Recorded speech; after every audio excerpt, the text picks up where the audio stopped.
Ram friends, welcome to our YouTube channel.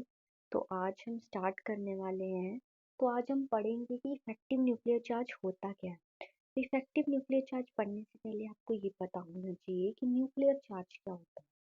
तो nuclear charge पढ़ेंगे अभी हम।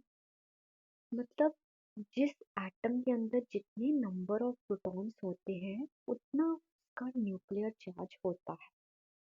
मतलब ये अगर मैं आपको एग्जांपल के थ्रू समझाऊं, तो अगर हाइड्रोजन एटम है, इसके अंदर एक प्रोटॉन और एक इलेक्ट्रॉन होता है, तो इसका जो न्यूक्लियर चार्ज होगा वो +1 होगा, क्योंकि इसके अंदर एक ही प्रोटॉन।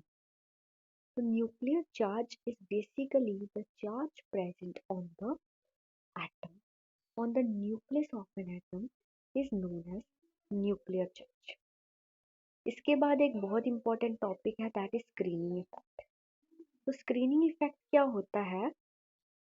देखिए, मान लीजिए ये आपका न्यूक्लियस है, यहाँ पे इलेक्ट्रॉन्स हैं, यहाँ पे इलेक्ट्रॉन्स हैं और ये आउटर इलेक्ट्रॉन्स हैं। इनर इलेक्ट्रॉन्स एक शील्ड की तरह काम करते हैं आउटर इलेक्ट्रॉन्स के लिए, और आउटर इलेक्ट्रॉन्स पे न्यूक्लियस का जितनी फोर्स ऑफ अट्रैक्शन पहुंचनी चाहिए उतनी फोर्स ऑफ अट्रैक्शन जो है वो नहीं पहुंच पाती, और इसी इफेक्ट को हम स्क्रीनिंग इफेक्ट कहते हैं।